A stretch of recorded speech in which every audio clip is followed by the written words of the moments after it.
I have the personality type where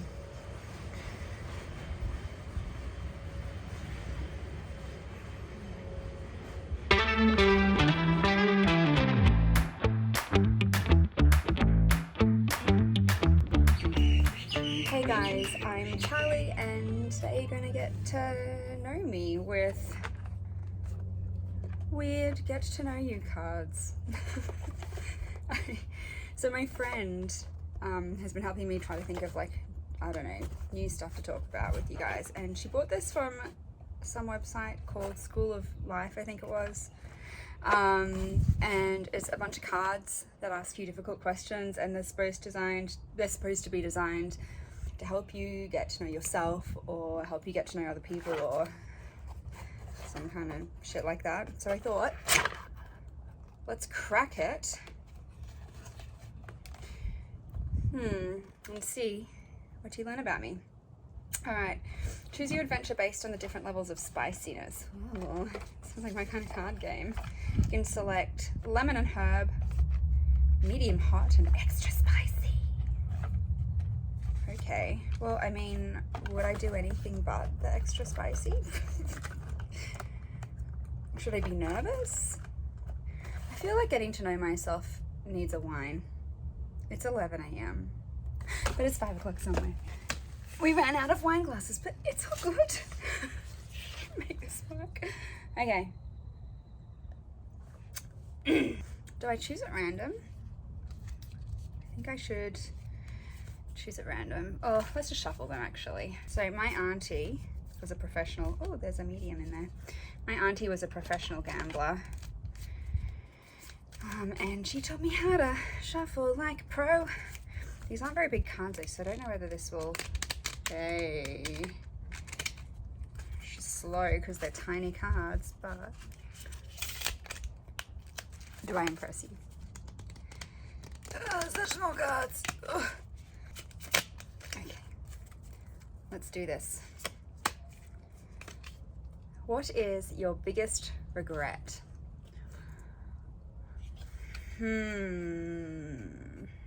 Probably, so I had an uncle who lived in, I can't remember if he lived in Townsville or Cairns. The reason why I don't know is because he kind of isolated himself from our family. He had like a big tragedy happen in his life. His fiance passed away in a car accident with him in it, and he was pretty fucked up in the car accident himself. And he kind of like became very reclusive, and he didn't really see the family for a really long time. But I was really close with him. I remember growing up, like, he had this beautiful dog Khan and a waterbed, and we would hang out all the time when he was home. But he wasn't home a lot because he was a roadie. And I fucking adored him. And he just lost touch, and he ended up being murdered in my last year of vet school, my last week of exams as well, so it was pretty fucked. And I just didn't get the chance to like get to know him after his accident. I didn't get to be there for him during the accident because I was too young. I think that, I mean, my mum went up to pack up his house afterwards, and he just seemed like a really cool guy. His house was full of plants and books, and he was learning languages, and I really wish that I'd gotten to know Bob as an adult, because I think that, I don't know, he's someone I constantly feel him around me, even to date. But I just wish that I'd been able to like have those conversations with him where I could say, you know, I just think you're the coolest man on the planet. That's probably my biggest regret. Yes. Fuck, thank Christ I got wine for this.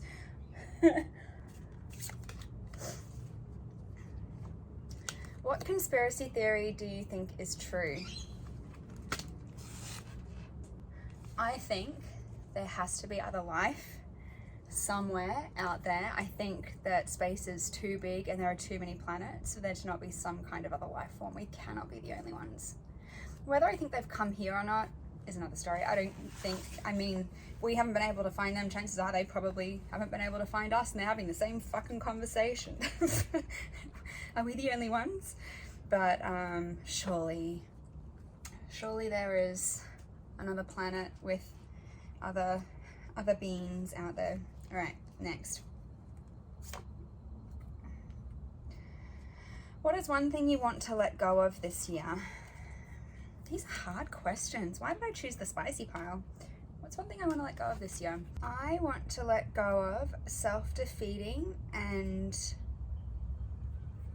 defeating behavior towards other people as well. I think it's really easy to compare yourself to other people in this industry, and I watch a lot of people around me, and I've definitely been guilty of getting bitter or feeling like you should be doing better because someone else is doing better than you. But the reality is we're all creating different shit. We're all contributing in a different way. The way that I contribute is very different to someone else. I'm really proud of what I've done. And I'm really proud of what other people do as well. I think it's great seeing Australian content creators just absolutely kill it. And I want to celebrate that rather than think, why aren't I there in my head? So I'm trying to close down that little self-defeating voice that can sometimes be a little bit cunty to other people. And I just want to be happy and celebratory towards everyone. What are you most afraid of? Oh, this is easy for me. I'm not afraid of death, but I am afraid of dying. Like, I am so scared of getting old, becoming invisible. I've talked about this a lot with people. I think as we get older, our geriatric population tends to kind of like disappear from the forefront. It's harder to get jobs. I know, you know, some of my family members are really struggling at the moment to get work because of their age, and they keep getting the, oh, you're too qualified to work for us bullshit. Feeling your body give out, not being able to do the things that I love to do now. There will be a day when I'm not shooting porn anymore, I'm sure. I'd love to say that it would be forever, but gotta be realistic. There will be a day when it's too difficult for me. So it's not death itself, although death itself is pretty fucking scary. I think more so than that for me, it's that fear of getting old and dying. Ugh. Oh no.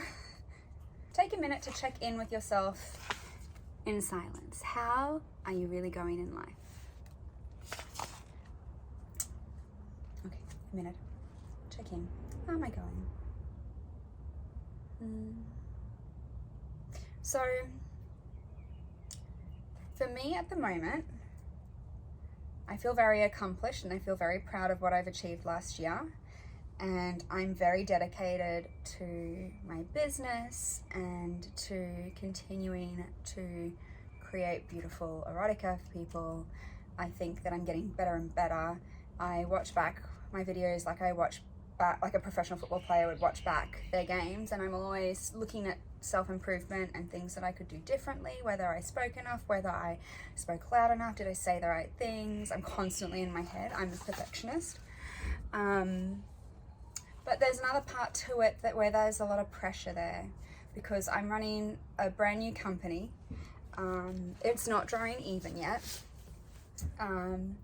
I work so hard and put all of my savings into my company, and that's not a bad thing, by the way. Realistically, when you talk to people who start companies, they say that it'll take 5 years for the average company to make a profit.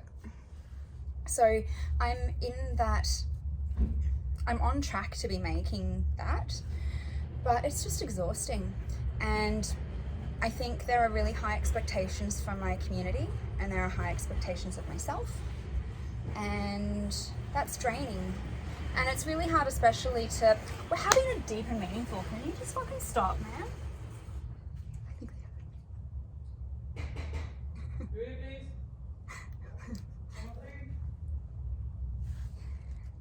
I think I think that, I don't know where I was going. Maybe wine will bring it back.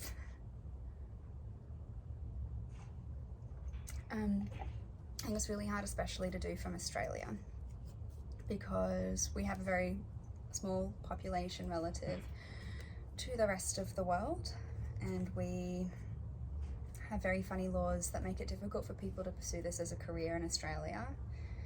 And it's really hard to pursue as a career then because you have to go overseas and that costs a lot of money and blah, blah, blah. So I feel a really strong need to prove that it can be done. I feel a really strong need to prove that I am one of the best in the world. I feel like I can be that person, and I'm like striving towards that. But I have the personality type where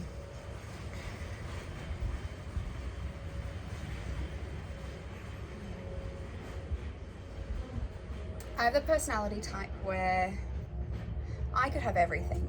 I could have the best business and I could be being really successful, and I would still be like, what's the next step? What can I do to be better? I'm not good enough yet. And that's really difficult. That's been a constant battle though in my life. That's not a new thing, but at the moment while I'm striving to do something that is also very like self-orientated, like, you know, my business is me, and it's not just me, it's me being extremely intimate and showing off some very intimate moments in my life, and so that's very personal, and so it can be it's very easy to slip into the I'm not good enough, or I'm not doing well enough, or people don't like me kind of territory. I work very hard to kind of stop myself going there. Fuck, that was a really long answer, but mostly long because someone was making a delivery behind me. What part of your life have you kept hidden from your parents? I wonder what I kept, except they know now.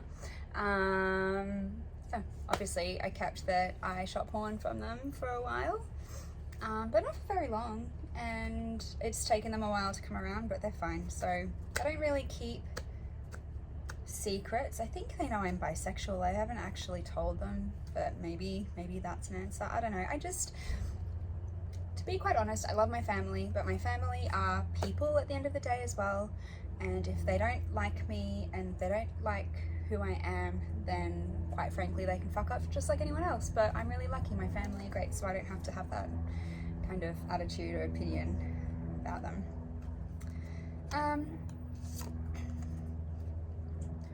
What do you think I should know about myself that I may not be aware of? What kind of question is that? If I'm not aware of it, how can I answer the question?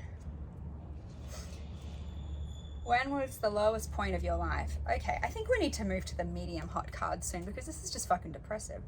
What was the lowest point of your life?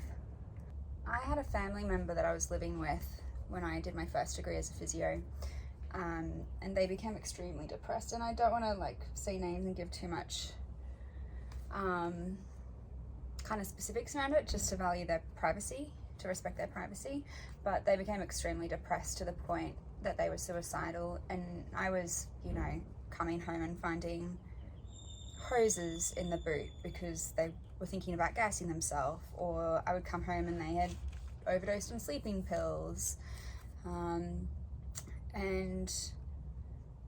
I remember waking up one day to a suicide note saying, "You are loved and your family will take care of you," and they, you know, tried to drive off a cliff. Like, it was pretty fucked, and I was the only one living with them at the time, and the rest of the family didn't really understand. And I remember the comment being made, if they wanted to do it, they would have done it already, which is obviously very inappropriate and not very true of a depressed person, but I don't think they really understood how bad it was or what it was like. And I don't think they understood how bad depression is, and that it's an actual physical illness. It's not just a mental illness. I think that's a huge misconception about depression.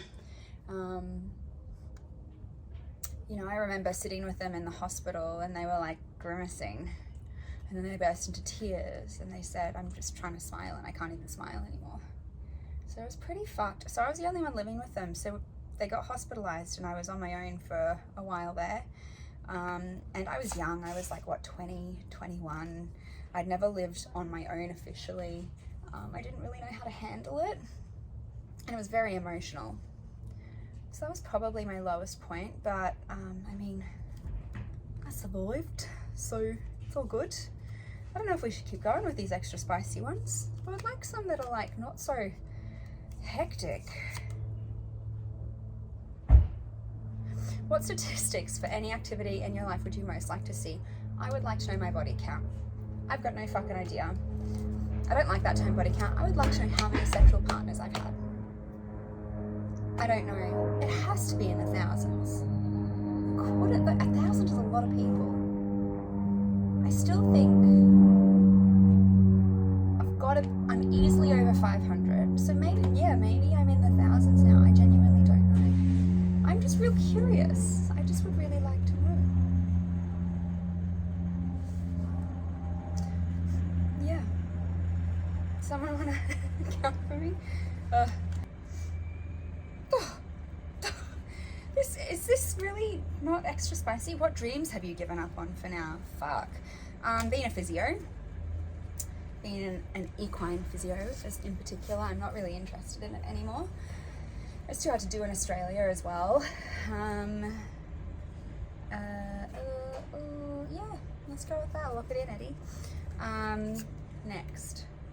Have you ever broken someone's heart? I have broken, there is a reason why Hustler of Hearts is on my Twitter, and it is because I have broken many a man's heart.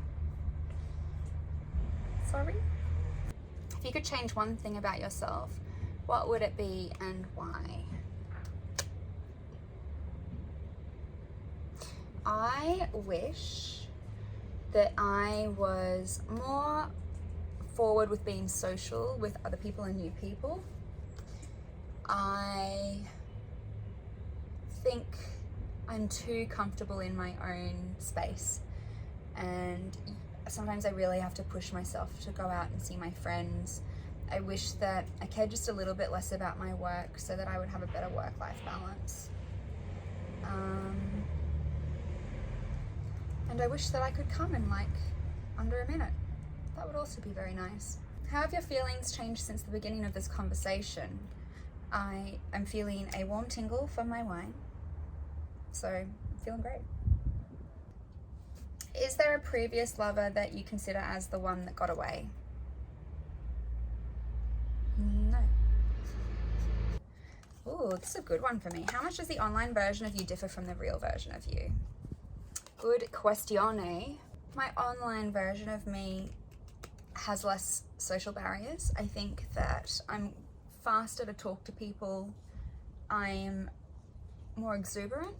I think because my world is mostly online, when I do get home and close the doors, I get quite introverted, because I am an extroverted introvert. So then I tend to be a lot more chill, play video games. I'm really bad at catching up with friends. I am a lot more tired and mellow. But as far as my personality, like, I can't really pretend to be someone else. I don't have a porn voice. I don't have a porn persona. The way I talk to people, the way I'm talking to you at the moment is the way I talk to people in my real life. I just don't have it in me to fucking pretend. Like, what is the point? There is absolutely no point to it. I don't understand it. So yeah, not much of a difference. Wear a bit more makeup, look a little more polished, that might be it. But then even sometimes I'm online and I'm just like sitting there with my fucking pajamas on and no makeup, so I don't know. What topics of conversation are out of bounds for you? The lives of people in my personal life. I just don't talk about other people that much. I used to be a little bad at gossip, like when I was younger. I've gotten much better over time. I think it was because when I was younger and I was in high school, the girls that I was at high school with were really cliquey and quite judgmental. It was a Catholic girls' school, say no more. And so a lot of those girls bonded that way, and it took me a long time to kind of like rip that out of myself, and still learning. Yeah, let's look What advice would you give to your younger teenage self? Don't be so worried about what other people think, and don't be so worried about the fact that you just don't really know who you are yet. It's okay. You will find your little troop. There is someone out there for everyone. Don't be afraid of the fact that you're a book nerd, that you would rather study than be social, that you can't talk to people. It'll all come eventually. Just be a little kinder to yourself. You don't have to feel so bad about yourself. You will be just fine. You will find the place that you're most comfortable in, and you'll be successful, and life will be gravy. What was your most embarrassing teenage phase? It was not my choice, swear to fucking God. My dad used to be a hairdresser, but he was a hairdresser in the 80s. And so he was used to perms and, 80s cuts. And for a significant part of my early teenage years, which is probably the time that you're like most awkward and trying to fit in, I had a bowl cut. I remember going to, I think it was my grandma's funeral. I had like a real hectic bob that was like a really straight cut, like someone put a giant salad bowl over my head and then trimmed away. And I had my arm broken at the time as well, so I was like a real catch then. I really wish I did not have a bob phase, but there we go. It was for longer than it should have been. Much longer than it should have been. Where are you not welcome anymore? I feel like I would bust into flames if I walked into a church. No, I'm joking. Had a bunch of high school friends that treated me quite badly when they found out that I was in the adult industry, and those friendships never really recovered. I remember finding out that they knew and saying to them all, if you have questions and you're worried about me, ask me and I'll do my best to answer them. But don't judge me for this, like educate yourself. And then I tried to keep that door open, and none of them ever messaged me again, except for like a couple. I still see one of them or two of them in person, and the rest kind of just drifted away. But it was kind of perfect because I found out who was really going to be there for me during that period of time, and I had a lot of people who were there for me besides them. What do you love the most about yourself? I am so fucking driven to the point of stubbornness. If I want to do something, I will do it. And that helps me so much with trying to find, on the one hand, it's really frustrating because, I get really into work that I do and I want to be the best. And if I don't like something, I will move on from it, and it's made me feel flaky in the past, but that stubbornness to like find the thing that I love will, it's just served me so well. And I think that I will have everything that I want, and it's helped me to find my dream job. I'm really glad that I'm such a fucking ass and I just don't give up, because it means I will manage to be exactly where I want to be. Let's see what our final question is. What effect have your parents had on you? Ooh, sorry, wine burp. My dad is very business-minded and very independent, and so he taught me to kind of like pursue my dreams and look at everything in a sequential way, in a very analytical way. My mum has always been like a little pillar of assistance if I needed it. So she's taught me how to, be there for other people and care for other people. And my brother has grounded me. I know he's not in the thing, but my brother's really grounded me, I guess. Like, he's the chill little dude in the family. I feel like that was a really boring and spicy question. What was that? Maybe we should do one more. Let's just do one more. What are you unwilling to feel?